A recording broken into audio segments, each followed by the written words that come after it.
Hi, audience. You're welcome to another episode of the Let's Talk Education Africa podcast. And we are very privileged to have a distinguished individual, very widely known for his work in research and advocacy. We'll be talking today on gender responsiveness in basic education in West Africa. And for our guest today, we have Mr. Kofi Asare, who will be talking to us on this topic. You're welcome to the podcast, Mr. Asare. Thank you. Pleasure is mine. And before we jump into the discussion, can you tell us a little bit about yourself and your background, as well as the work that you do at the African Education Board? Okay. Well, you know my name already. My background, I have a background in economics and law and governance. And so professionally, I've been involved in development, social development at the community, at the national, international level, at the policy level for the past 23 years. And I've worked with local and national level organizations. I've worked with international organizations, donors, and I've worked across the continent and also in some part of South America as part of my contribution to education development, or if you like, human development, especially education development. Yeah. Thanks to mention that. Just one last thing, out of curiosity, I wonder what drew you into working in education and working in this field for the last 23 years? What really brought you to the field? Well, I have a knack for human development. During my university days at first degree, I had a keen interest in rural sociology. I was interested in learning how poverty was hatched and how poverty could be eradicated. And so my determination to see us win the war against poverty led me into education, because I discovered that education was the only sustainable way to eradicate poverty from the surface of the earth. And that is how come I got involved in education campaigns as far back in 2021. In 2001, sorry. 2001, yeah, that's more. Yeah, that's more than 20 years and counting. So in the education sector, there are a lot of terms. Some of them are used interchangeably. And we are talking about gender responsiveness today. And I think that a good point to start the discussion is if you are able to explain or help us understand the concept of gender responsiveness, especially in the context of basic education. Well, within the education system are boys and girls. Lots of factors work for and against boys and girls by way of their enrollment, their retention, their participation, their academic performance, and their completion and transition of basic education. And so by gender responsiveness, we realize that some of the factors that mitigate, the progress of boys and girls are factors that have genderized undertones or undercurrents. Let me put it in simple terms. For girls, for instance, a lot of factors kick girls out of school simply because they are girls. And so those factors that prevail against girls in the school environment and kicks them out of school, or limits their participation in school, or affect their performance in school, are factors that are genderized, in the sense that they affect girls simply because they are girls. Similarly, there are other factors that affect boys mainly because they are boys. And such factors may have a tendency of diminishing their hopes of fully enrolling, remaining in school, enhancing the performance, or completing the quality learning outcomes, and completing and transitioning from basic education. In the same way, because those factors affect boys differently, just because they are boys, they are gendered. And so gender responsive education is a concept that simply says that government in planning their education systems must incorporate at the level of planning, budgeting, monitoring, and evaluation, gender responsive mechanisms such that the factors that affect girls differently from boys and boys differently from girls are adequately catered for or prohibited from recurring in and around the school environment, so that it doesn't in any way obstruct their education process. And these factors, we agree, are normally societal factors, strong prejudices and stereotypes, especially against girls. And so we try and make the school environment as much as possible an insulator, against this deep-seated, cultural, negative norms that affect girls differently just because they are girls, and boys differently because they are boys in their pursuit of a free, quality, and compulsory basic education across the sub-region. Yeah, thanks for that explanation. I think one thing that stands out in your narrative is the fact that you were touching on issues that affect both girls and boys. And I find this interesting because oftentimes when we mention gender in education, the first thing that comes to mind is girls. There's a lot of statistics that do paint a grim picture of gender disparities in education, from the level of enrollment to attainment and achievement, completion rate, and even up to the employment level. And so the question is, there has been different initiatives that seems to encourage the enrollment of girl children into education, advocacy work, support. Some scholarships target only girls. And do you think that education systems in Africa are beginning to respond to gender disparities and getting better in the face of the statistics that often paint a grim picture? Would you say that we are on a path of progress? That is it. What efforts are being made, and if we are on a path of progress? Well, I start from 2022, last year, which is virtually the midpoint of the Sustainable Development Goals. We all have committed to achieving gender parity in our educational system, and also ensuring that all girls and boys of school-going age are enrolled and completing primary school or basic education by 2030. So almost halfway along the journey. In 2022, the continent actually had an average score of 53. Okay, 53. In achieving the SDG 4. Yeah, I'm talking about on the SDG generally, but in terms of gender, okay, we scored only 52, and the 52 is not only intriguing, but it's only about 3 points from what the score was in 2015 when we were starting the SDG. It was 49.8 in 2015, and we only moved to 52.0, by 2020, sorry.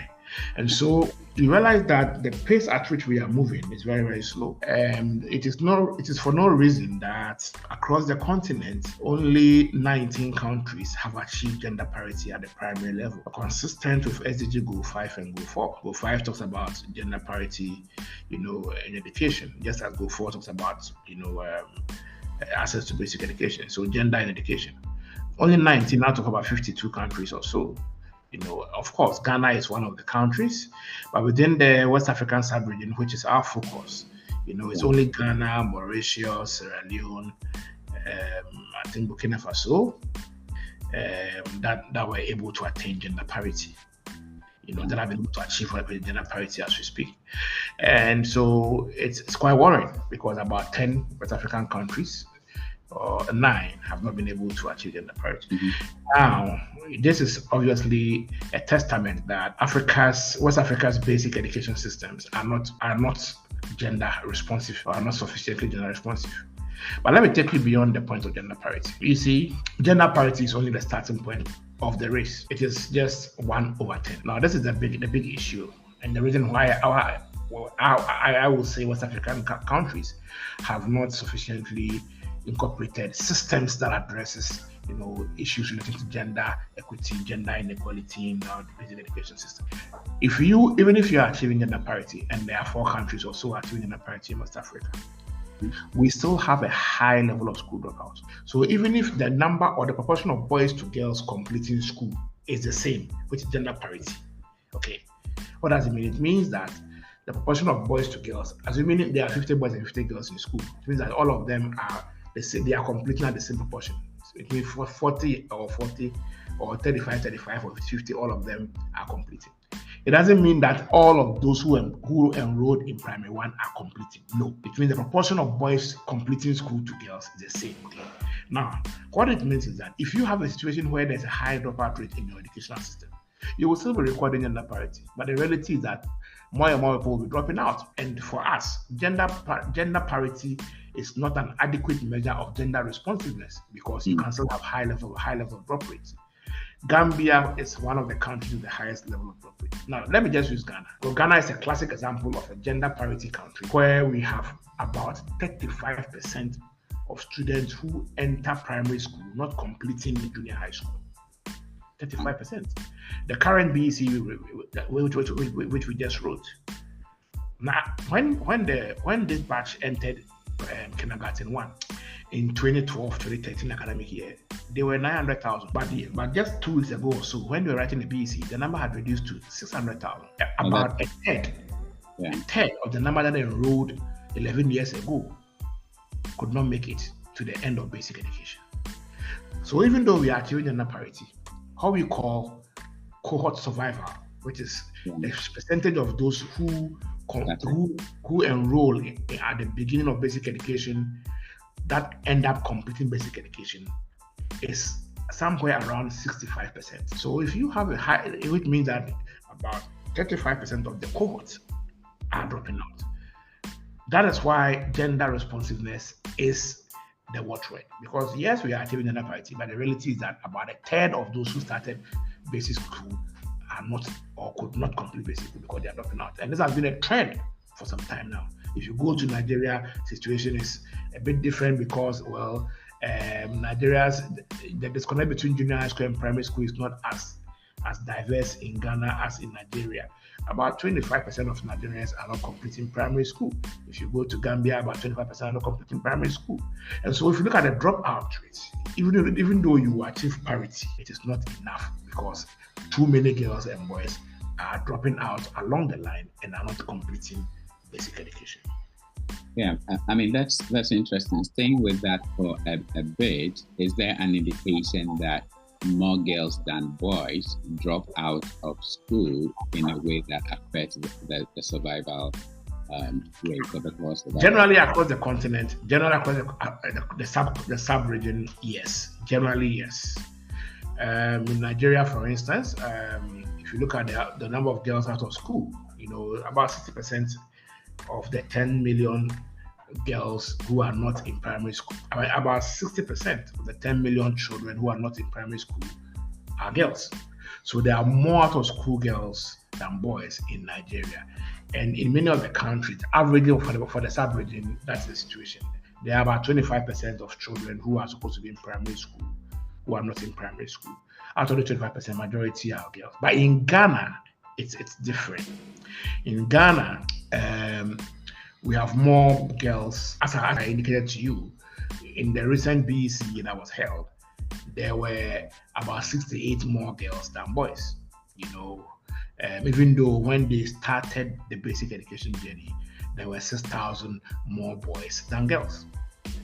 And so it means that along the line, more boys had dropped out compared to girls. That is why, from an initial position of 6,000 more boys in 2012-2013, by 2023, when they were writing their BEC, girls surpassed boys by about 68 or so. That is because of obviously, we know how we have prioritized girls' education in the past decade or two, sustained campaign, Send Your Girl Child to School campaign, and not just by government, by civil society organizations, by development partners, even by families. It's been a jingle, about 2 decades. So that deliberacy, by the country to emphasize on girls' education, obviously is what is paying off. It is not something happening by accident.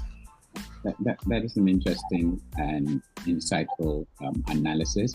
And I think that a lot of this discussion borders on the numbers, where we try to aggregate on the gender level the number of girls, the number of boys. And I think that one interesting side of this is when we look at it from the population view, there are generally more females than males in the population. And with also a youthful population, it means that there are likely more girls than boys generally in the education system. And I think that it could be a bit deceptive when we simply say, for example, we've achieved gender parity, to say that there are, 50% or 50% of the students are males and then 50% are females. So we are good. But I think that if it is the case that there are more females of school going age, then that should reflect in what the rates are in school, and not just the fact that it's 50-50. And staying with this, you did mention from the beginning that gender responsiveness is about thinking about how we are sensitive to gender needs from the planning, budgeting, evaluation, and all levels. I'm interested in knowing whether there are any policies or frameworks that guides gender responsiveness to make it more intentional, or you think this is more at the discretion of education policymakers and planners? Well, those are the gaps in our educational systems, because over time our response to gender issues have been pro-girls, and they have been ad hoc, short-termist, projectized. And so you find that there's no systemic attempt, or there have been no systemic attempts in the past to mainstream issues of gender, in policy. And that is why Eduwatch is taking the issue of gender responsive education systems very far. We have just launched a report titled Towards Gender Responsiveness in Basic Education in West Africa.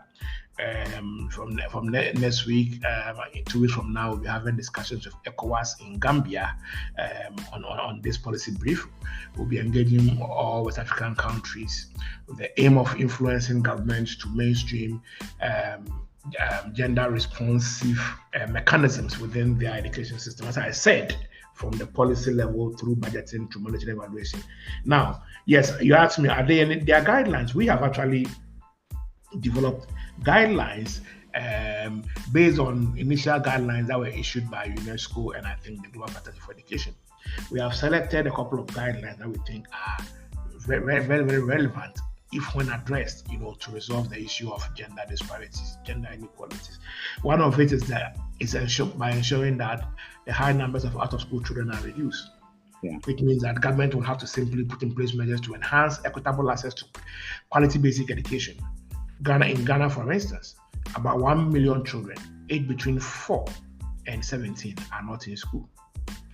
And out of this, 400,000 have never stepped their foot in school before. So while some may have dropped out, 400,000 have never stepped in school before. If you go to Nigeria, 10 million children are not in primary school. That is the third highest out-of-school rate in the world after India and Pakistan. If you go to Gambia, they have similar high numbers of out-of-school children. So you realize that we have a situation of an increasing number of out-of-school children, with many countries scoring no more than 60% of gross enrollment at the primary level. So the first is to ensure that your policies are expansive. They are expansive such that they bring education closer to the children. That is out-of-school children. Now, within that context, our advice is that one of the main factors that causes dropout of both boys and girls, especially girls, is the issue of distance to school. In the northern part of Ghana, for instance, in many communities, girls and boys are doing about 10 kilometers every day just to commute from where they live to the nearest junior high school. Why? Because 25% of our primary schools do not have junior high schools. And in that part of the country, about 60% of primary schools lack junior high schools. So after completing primary six, it's a journey to the next community to find a junior high school. And you must commute that journey for 3 years. If you are a girl and you get tired, you drop out. That is the major cause of dropout in the northern part of the country, which is the most underserved when it comes to education. So that's why we are saying that one, government must take the advice of expanding equitable access to school, bringing schools closer to communities, make it very, very a serious agenda. That is one way you can reduce the number of out-of-school children, because if there are no schools within reasonable distance from the community, then obviously there cannot be any access to education. The second is dropout, and I've mentioned it, that per our advisory, if we want to be gender responsive, we must put in place mechanisms to prevent students from dropping out. What are the mechanisms? We must work assiduously in reducing poverty. Poverty is a major barrier to enrollment and retention. The second is that if you look within the school environment, there are many dropout issues that causes girls and boys to drop out. The first is what I call school-based reproductive, sexual reproductive, gender-based violence. Okay, now girls are getting pregnant by the day, either by their own friends or people or students in school, or sometimes by teachers or from the community. It affects them differently, because once they get pregnant, even though they may have engaged in the same act of males in or out of the school, they rather have to face the brunt of leaving school to go and give birth. We are aware that all African countries have laws that frown against sexual violence against girls in school because they are teenagers. But unfortunately, these laws do not work well or originally as intended. Progress has been made, but we want to emphasize that policies for the prevention of pregnancy need to be strengthened across the continent, especially in the sub-region, if we want to reduce dropouts for girls. Within the context of reducing dropouts for girls, we appreciate that many countries have opened the re-entry route, where girls after getting pregnant have an opportunity to return to school after childbirth. However, these re-entry policies being implemented in countries like Ghana, like Togo, Benin, Liberia, Sierra Leone, even in Niger, 3 years ago or 4 years ago, it wasn't possible for pregnant girls or teenage mothers to go to school. But they've opened the route because of the high level of teenage pregnancy in that country. And so Nigerian girls are able to go to school after giving birth. It is very, very welcome. But the challenge is that poverty is a barrier for the re-entry of teenage mothers, because in many instances, when such girls become pregnant, they don't have responsible fathers, and they end up having to work to take care of themselves as new mothers and then their babies. And within the context of an already impoverished household, then it's difficult for the girls to even think about returning to school.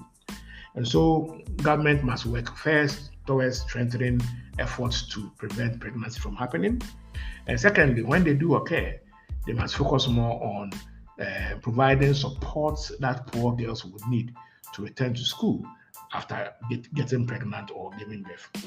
And in Ghana, for instance, the issue is as endemic as that. Every year, 110,000 girls, teenagers, are getting pregnant. 110 in the past 6 to 7 years.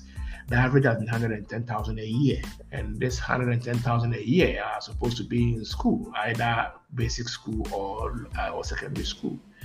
And so we need to strengthen our policies against prevention of pregnancy first, and if they do occur, in spite of our interventions, for providing not just a route for re-entry, but facilitating that re-entry process, because poverty can be a barrier. So these are some of the dropout-related policies that government will have to adapt by way of an advisory. Related to that is the issue of corporal punishment. Corporal punishment is kicking a lot of boys and girls out of school, especially boys. Yeah, I'll let you come to that before we move on to explain corporal punishment in terms of girls dropping out. I think the issue of girls dropping out, teenage pregnancy, and other things is really severe. Do you think that providing comprehensive sexuality education or going ahead to teach girls about contraceptives, condom use would have any positive effect on these numbers? Well, unfortunately, we are losing the war against teenage pregnancy. We are losing it because we have been stubborn and we have been doctrinal in our approach. The reality is that those countries that won the war against teenage pregnancy, especially in Western and Central Europe, they didn't do it based on doctrines, you know. But we refuse to accept that we must depart from the traditional way of thinking that abstinence alone will help cure teenage pregnancy. We've been doing abstinence alone in our schools across the sub-region and especially in Ghana for over 2 or 3 decades. The result is that we are doing 110,000 a year, for instance, in Ghana. Yes, those girls are not in school, but they're supposed to be in school. So if your abstinence policy is working, they shouldn't be getting pregnant whether they are in school or they're not in school, because you are targeting teenagers, whether they are in school or out of school. And so I think it's about time for us to review the abstinence-only policy for teenage mothers, for teenagers, and then be honest with a conversation on safe sex. And now let me give you an example. Within the Ghana Education Service, its policy says that abstinence only. Okay, averagely about 7,000 girls are getting pregnant every year in our basic and secondary schools, about 7,000. Now, within this context, it's abstinence only. Now, when these girls are in school, the Ghana Health Service is not allowed to go and talk to the girls because they are preaching a safe sex. Okay. So the Ghana Health Service will wait after the Ghana Education Service, under their department called School Health Education Program (SHEP), have finished their abstinence only campaign, and the girls go to the house. Then the Ghana Health Service Public Health Directorate will grab the girls and then give them a different doctrine, which is safe sex. So the girls are confused. We are giving them a different sermon in school and the opposite in the house. And so not harmonizing communication strategy between the Ghana Health Service and the Ghana Education Service, it's only making our girls even more confused. That is important. I'm sure it's not only in Ghana, but it is time for us to tackle the bull by the horn and come to the realization that abstinence only will never cure the issue of teenage pregnancy. And that we must be honest and begin to have a conversation around safe sex. That's interesting. Thanks for that response. When I was teaching in a village near Tamale, for example, I remember hearing one teacher who was in trouble because as part of his education in a girls' club, he said condoms and taught the girls how to use female condoms after advising them to abstain and all that. And that was a big issue because it wasn't acceptable to begin to teach our children this. But there are non-state actors working on this. I knew about the Planned Parenthood Association of Ghana, who goes into communities and schools educating teenagers, both boys and girls, on safe sex and issues of sexuality. So thanks for highlighting that. I came in when you're moving on to corporal punishment, so we can jump straight into that. So within the context of advisories to government, one of the ways to ensure that our basic education systems are gender responsive is to ensure that we are decisive against corporal punishment. Corporal punishment kicks both boys and girls out of school, or it limits their participation, makes them timid within the school environment, and it doesn't make them as active as we want our children to be. That's the reality. Many countries have banned corporal punishment in school, and we can name many of them, including Ghana. Okay. There are about 13 countries or so that have banned corporal punishment across the continent. Ghana is one of them. Okay, but the challenge is that, and I think in West Africa, I think Benin has also banned corporal punishment. Yeah, Benin and Sierra Leone. But you see, we already know what happens most often in these countries. Even though there's a ban, you keep hearing people suffering corporal punishment. That's very true. And we only experienced one just 2 days ago when a head teacher in a senior high school had to slap a female girl, a female student, in her eyes, and she's battling to regain her sight.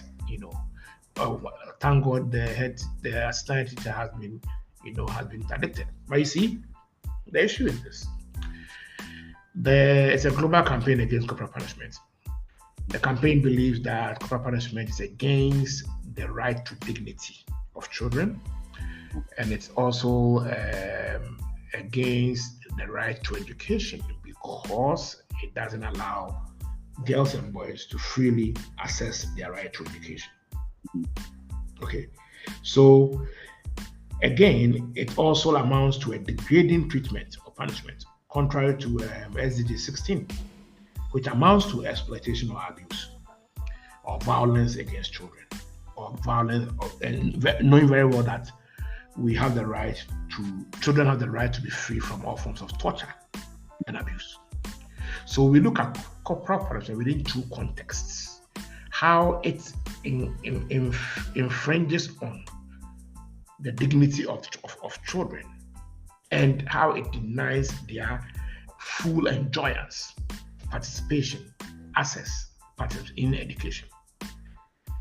What is happening is that in all these countries that have banned corporal punishment, we are yet to move to the level of what we call an administrative fiat to actually mainstreaming the ban in law. In Ghana, when a teacher flouts or breaks the ban on corporal punishment and then visits corporal punishment, torture, or battery on a student, the worst that happens to the teacher is that the teacher is interdicted or demoted. But if you have banned corporal punishment, it means that it automatically must be criminalized because it amounts to battery or assault.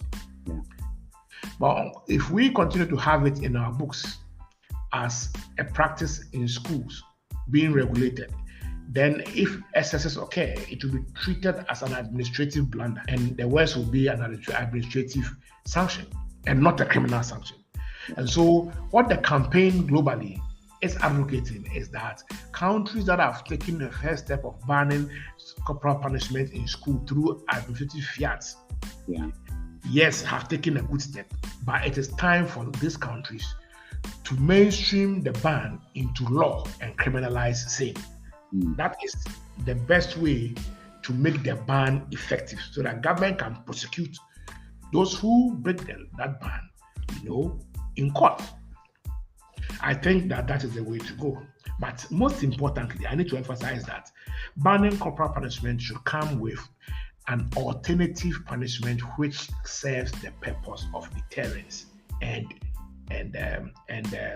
deterrence and discipline. Okay, the aim is to discipline the child and deter the child from doing so. The aim should not be to punish the child.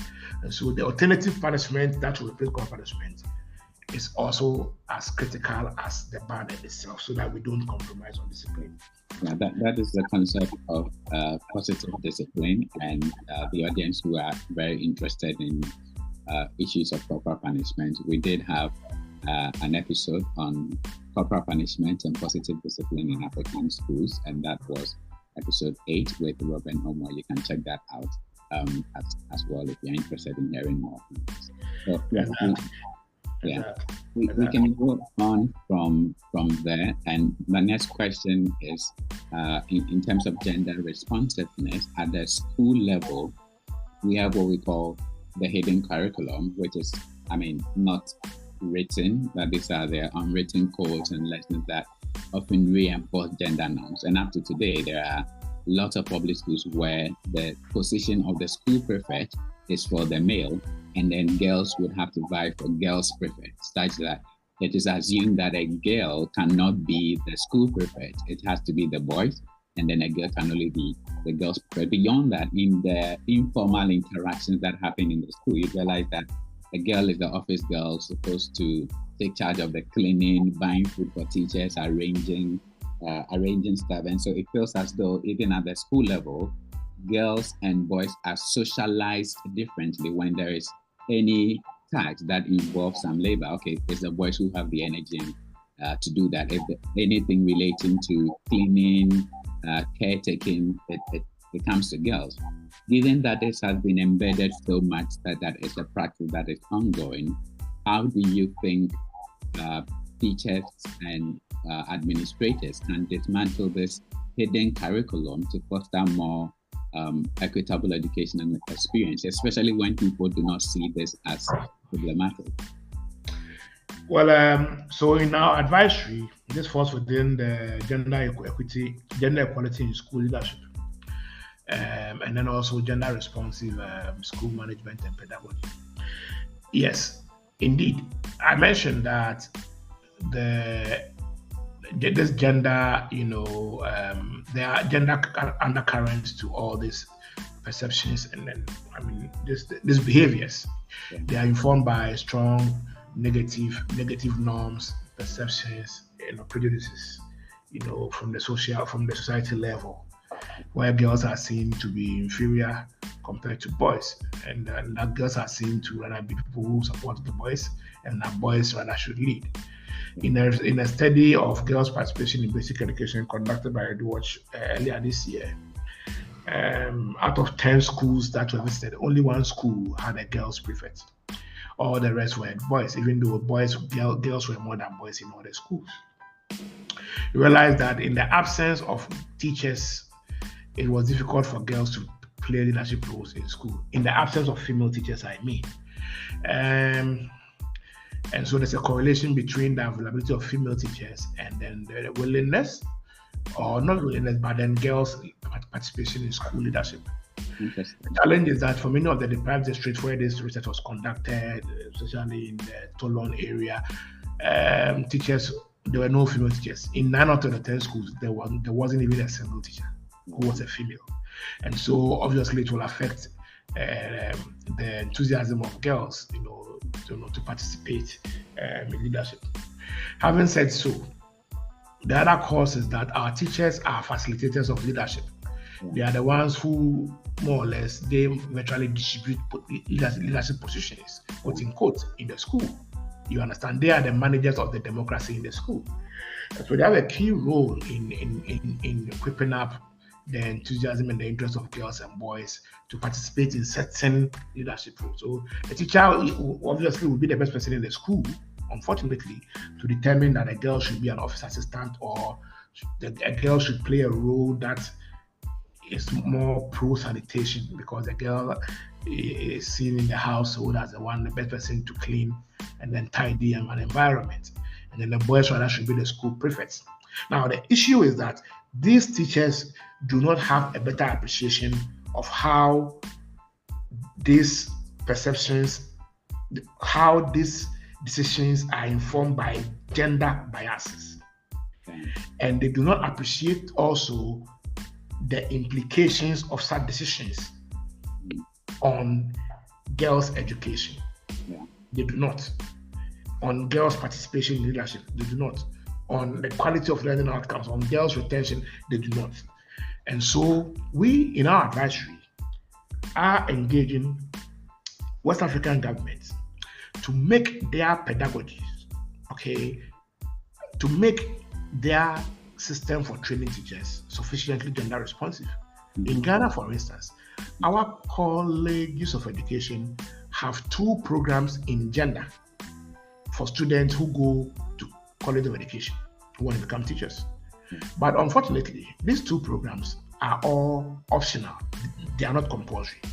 So it's likely that the average teacher who has no interest in these gender issues because they believe these are trivial, very, very distant issues, will not subscribe for those programs. We are advocating, as part of our advisory, that governments should have compulsory gender responsive programs at the level of initial teacher training in the College of Education, and also at the level of continuous professional development for already existing teachers. Beyond that, we are also advocating that to ensure that teachers, after receiving such training, are able to manifest the skills by way of facilitating an equal distribution of leadership positions in school, by way of managing, and when I say manage, there were issues of girls who reported sexual-based violence in schools, which only ended up being trivialized by teachers because they were waiting for someone to be raped before they got serious. But it doesn't start from sex. It starts from touching, making sexist comments, and it starts from somewhere. And when these initial advances were reported to teachers, especially in the Toulon area, the girls complained that they didn't have any proper response from the teachers. And so if the teachers are trained in school and also trained in service to be gender responsive in distributing leadership positions, facilitating the participation of both boys and girls in leadership at all levels, and most importantly, managing school-based gender violence, in a gender responsive manner. The only way the Ghana Education Service or various education authorities across the sub-region can assess the outcomes of the training will be to mainstream in the key performance indicators of teachers gender responsiveness. So if a supervisor goes to a school to monitor pedagogy, how the teacher is teaching, they monitor, among others, how gender responsive they are in their pedagogy. If they go to a school to monitor how a school is being managed, they, among others, will look out for how girls are participating in leadership through the facilitation of teachers. So once you mainstream all this into KPIs at the school level, then that's what we call it mainstreaming gender responsiveness or gender responsive systems in your plans, in your budgets, in your monitoring mechanisms, such that you just don't train people and expect that they will be compliant. But you monitor, and then where there are remedies, you can continue and then support teachers until we are all until all our school environments are gender responsive. Thank you very much for that very very instructive explanation. I find it really insightful. So I appreciate you sharing. It's been a learning experience myself, and I really like your point about mainstreaming gender sensitivity and responsiveness in all aspects of education, both on the initial training, teacher training level to CPD, as well as school monitoring and evaluation process. I think that is a very good point. And just two more questions before we go. Think that there is an element of the community or the society influencing what happens in education. And so one part of this conversation is parental attitudes or societal attitudes that can significantly influence a child's attitude and belief system. So how can we engage parents and communities to become active champions of gender responsive education rather than being the one who perpetuates the bias that exists in some of these schools? I believe that existing laws must be strengthened. Communities' behavior, yes, such behaviors are shaped by deep-seated, genderized norms, I agree. But they are also perpetuated by laxity in existing laws that seek to prevent the preponderance of such norms. And I'll give you an example, and it's one of the advisories to the government: child labor. Child labor is community-driven. It's a community practice which puts the right of the child in jeopardy, because once children are involved in economic activity, they are disconnected significantly from fully enjoying their right to education. And we have huge numbers of children involved in child labor. In Ghana, for instance, according to the population census, which was just which was published about 2 years ago, about 419,000 children between age 5 to 17 were found to be involved in economic activity in Ghana. Nigeria is leading the league from 15 million children involved in economic activity, according to the ILO. If you go to Cote d'Ivoire, there are thousands, tens of thousands of migrant children who have been trafficked all the way from Mali to work on plantations and all that. The situation we have in the sub-region is simply that all the countries have ratified the ILO Convention 182, which is the convention banning or prohibiting all forms of child labor or forced labor. Unfortunately, after ratifying the convention, that's it. We haven't operationalized the laws that will actually prohibit the practice at the community level. So if we are going to the community level, then the first thing we have to do is that we must operationalize the existing laws. Conventions ratified must be given full effect, that communal practices that are inimical to the development of children in the way that deprives them of an education, especially child labor, must be made a bad business with ramifications, with legal ramifications. If we are not decisive on such matters, it will be difficult for negative communal practices to, that inhibit both boys and girls, especially boys' participation in education, to go away. And this is related to child marriage same. Yes, it's a school of thought that believes that child marriage is a traditional practice. It is deep-rooted. It has cultural undertones, and so the best way to resolve it is through behavior change, communication, and all that. Yes, it is true. But after all that, child marriage is also illegal. It is against the law. It is criminal. And so why pass laws and not enforce them? Are you not encouraging people to participate in that enterprise? I think so.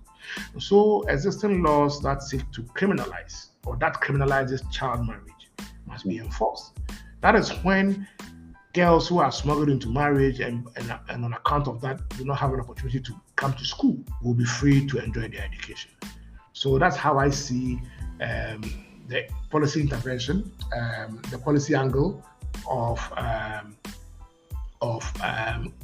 curbing harmful, negative community norms, behaviors, attitudes, and practices that affect access to quality education by both girls and boys.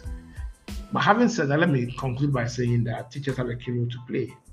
You see, the teacher is normally seen as the most enlightened person in the community, in many communities. In the midst of such deep-seated traditional beliefs that obviously are outdated and have no place in our in modernity, teachers are one of the best change drivers in the communities. They are the ones who can lead. Apart from that, the teachers also are the second after parents to spend much time with pupils. And so if the children themselves should start disabusing themselves of gender stereotypes from the school level, then the teachers are the ones who have to lead and let girls appreciate that they must be assertive, they must be confident, they are equal, they are the same. They can be engineers, they can be doctors, they can be policemen, they can be doctors, they can be this. So teachers also have a key role to play. And in doing so, because teachers live within these same communities and teachers are very much respected in such traditional communities, teachers can leverage on that respect and then also help shape community perceptions about the new place for girls and the new place for boys, such that community should not see boys as labor and girls as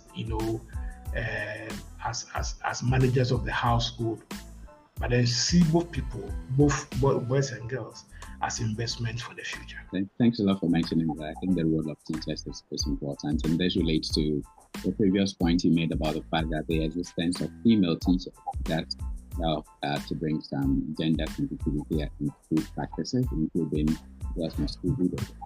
I think one side of this conversation as well is to be mindful of the intersectionality that exists, such that the challenges that a girl in, say, an urban center from a middle-class family are facing may be different from the challenges that another girl is facing, another girl with a disability is facing, or even a boy in another place. And so I think there's also a room to consider the individual circumstances and the context, rather than, for example, think of policies that generalize all girls irrespective of where they are from or which community they are in. So I'd say thanks a lot for making time for this discussion today, and we hope to engage you on a further topic as a leading voice in education on the continent. And so on this note, we will bring this episode to a close, and we would say that thank you very, very much, Mr. Kofi Asare. Thank you. Thank you very much, Tettegah, for having me. Thank you. Enjoy the rest of the day.